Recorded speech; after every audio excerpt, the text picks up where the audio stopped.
হে viewers বন্ধুরা, ইমু আমরা সকলেই ব্যবহার করি। আর ইমুর প্রাইভেসি নিয়ে কিন্তু আমরা অনেকেই অনেক চিন্তিত থাকি। তো রিসেন্টলি ইমু কিন্তু একটি আপডেট নিয়ে আসছে, যে আপডেটের ফলে ইমুর প্রাইভেসিটা অনেকটাই হার্ড হবে। এক কথায় বলতে গেলে আপনার প্রাইভেসিটা অনেকটাই সুরক্ষিত হবে। তো এই আপডেটটি কি বা ইমুর কি আপডেট যেটার ফলে আপনাদের ইমু অ্যাকাউন্টটা অনেকটাই প্রাইভেসি পাবে, সো চলেন সেটাই দেখে নিই। তো এটা জানার জন্য জাস্ট আমি ইমুটাকে ওপেন করছি। তো ওপেন করার পরই বন্ধুরা দেখেন, এখানে কিন্তু আমার ইমু অ্যাকাউন্টের মধ্যে আমি পাসকোড সেট করে রেখেছি। এটা কিন্তু আউট কোনো অ্যাপ্লিকেশনের মাধ্যমে না, জাস্ট ইমু থেকেই কিন্তু আমি এই কাজটি করেছি। তো বন্ধুরা ভিডিওটি এখনই স্কিপ করবেন না। অনেকে হয়তো এই বিষয়টি সম্বন্ধে জানেন, কিন্তু এটাকে পারফেক্টলি কিভাবে অ্যাক্টিভ করতে হয় বা এটার কিছু সেটিংস আছে, এগুলো সম্বন্ধে অনেকেই জানে না। তো ভিডিওটা অবশ্যই সম্পূর্ণ কন্টিনিউ করুন, তাহলে কিন্তু এটার 100% সমস্ত সেটিংসগুলো আপনারা জানতে পারবেন। তো আমি যেই পাসওয়ার্ডটি দিয়েছি, এই পাসওয়ার্ডটি দিয়ে আমি সেটাকে আনলক করে নিচ্ছি। ঠিক আছে বন্ধুরা, জাস্ট আমি আনলক করে নিচ্ছি। করে নেওয়ার পর বন্ধুরা এখান থেকে আমরা কি করব, প্লাস আইকনে ক্লিক করব। প্লাস আইকনে ক্লিক করার পর এখান থেকে মোড়ে চলে যাব, তারপরে চলে যাব সেটিংসে চলে যাওয়ার পর বন্ধুরা এখান থেকে আমরা চলে আসবো অ্যাকাউন্ট অ্যান্ড সিকিউরিটিতে। ক্লিক করার পরেই সর্বোপরি একটি অপশন পাবো পাসকোড লক। তো এটা কিন্তু আমার অ্যানাবল করা আছে। জাস্ট আমি পাসকোড লকে যদি ক্লিক করি, দেখেন বন্ধুরা এটা কিন্তু আমার অ্যানাবল করা আছে। জাস্ট আমি এটাকে ডিসেবল করে দেখিয়ে দিচ্ছি আপনাদেরকে। জাস্ট আমি এখানে ডিসেবলে ক্লিক করলাম, তারপর আমি যেই পাসওয়ার্ডটি দিয়েছিলাম পাসওয়ার্ডটি দিয়ে এটাকে কিন্তু আমি ডিসেবল করে নিয়েছি। তো আপনারা কীভাবে অ্যাক্টিভ করবেন চলেন দেখি। জাস্ট এখানে ক্লিক করার পর আপনাদের ইন্টারফেসটা ডাইরেক্টলি এরকম চলে আসবে।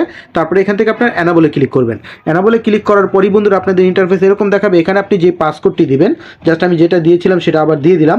দিয়ে দেওয়ার পর বন্ধুরা আবার রিটার্ন দিতে বলবে, এটাকে পারফেক্টলি অ্যাক্টিভ করার জন্য আমি দিয়ে দিয়েছি। দিয়ে দেওয়ার পর বন্ধুরা দেখেন এটা কিন্তু সাকসেসফুল দেখাচ্ছে। জাস্ট এখান থেকে আমি ডানে ক্লিক করব। ডানে ক্লিক করার পরই বন্ধুরা দেখেন আমার লকটি কিন্তু অ্যাক্টিভ হয়ে গেছে। তো অ্যাক্টিভ হয়ে যাওয়ার পর বন্ধুরা দেখেন সর্বোপরি একটি অপশন পাবেন চেঞ্জ পাসকোড। আপনি কিন্তু এই পাসকোডটাকে চেঞ্জ করে নিতে পারবেন। তারপরে দেখেন অটো লক, এখানে কিন্তু 1 মিনিট দেওয়া আছে। দেখেন 1 মিনিট, 15 মিনিট, তারপরে 1 ঘন্টা, 5 ঘন্টা, তারপরে ডিসেবল। তো এই অপশনগুলোর কাজ কি, এখানে কিন্তু 1 মিনিট সিলেক্ট করা আছে। আমি যদি এখন ইমু থেকে বেরিয়ে যাই, বেরিয়ে যাওয়ার পর বন্ধুরা দেখেন ইমুটাকে যদি আবার ওপেন করি, ইমুটা কিন্তু ডাইরেক্টলি ওপেন হয়ে গেল।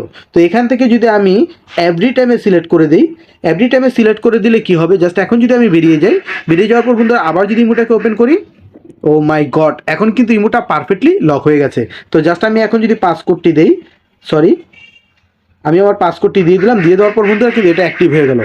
এই এভরি টাইমটা সিলেক্ট করা থাকলে আপনি ইমু থেকে বেরিয়ে যাওয়ার সাথে সাথেই যদি ইমুতে প্রবেশ করেন, তাহলেই কিন্তু এই লকটি চাইবে। লকটি ছাড়া কিন্তু আপনি প্রবেশ করতে পারবেন না। আর 1 মিনিট দেওয়া থাকলে 1 মিনিট পর্যন্ত আনলক থাকবে, 15 মিনিট, 1 ঘন্টা, 5 ঘন্টা পর্যন্ত আনলক থাকবে। আর ডাইরেক্টলি আপনি ডিসেবল করে দিলে এই লকটি ডিসেবল হয়ে যাবে।